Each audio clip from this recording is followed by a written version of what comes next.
Thank you for your testimony today. My first, it's more of a statement than a question to Commissioner Kulisek. I wanted to call out one of your regional directors, Dwayne Owens, who has done an absolute fantastic job working with our office on a project in the Glimmerglass State Park. And I think it's just a reflection of your department, and it speaks well of your stewardship of that. So I just wanted to point that out.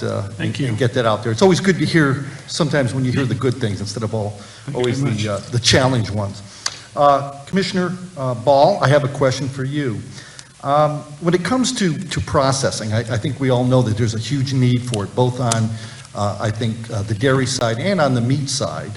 And what I would encourage is is there a focus that's going to be for that? And the processing, not only for me when I was in ag and markets, from a retail standpoint, I'd like to see us maybe expand that to allow more of that from, say, the protein side. And then on-site processing for milk, to be able to pasteurize and process. And I think it also speaks to our challenges or our commitment to climate change when we talk about the ability to potentially take away some of the trucks involved with moving milk around. I would encourage us to look at that. And I just was wondering if you have a read on that or could give me some feedback. Thank you. Yeah, great question, great observation. You know, another one of those lessons from COVID-19, to be sure. I think we learned that we need to have processing capacity here in the state, not just production.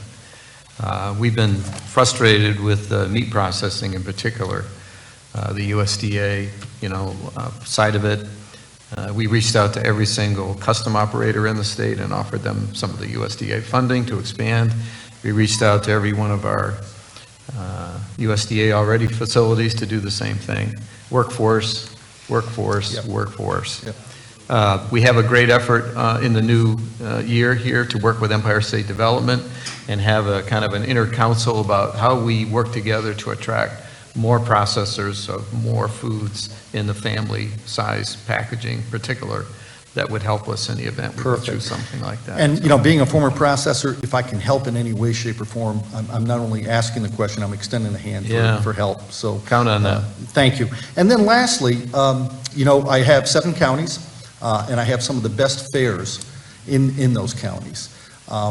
There's monies that have been kind of held back on getting our fairs their money. Can we maybe put a concerted effort to look and see if we can't get some of that funding out to them? And, with the interest rates and everything that have gone on, some have had to take out loans for that. I think it would do us all well to increase agriculture in New York with that focus. That's a priority for us to get that cleaned up. Thank you for that.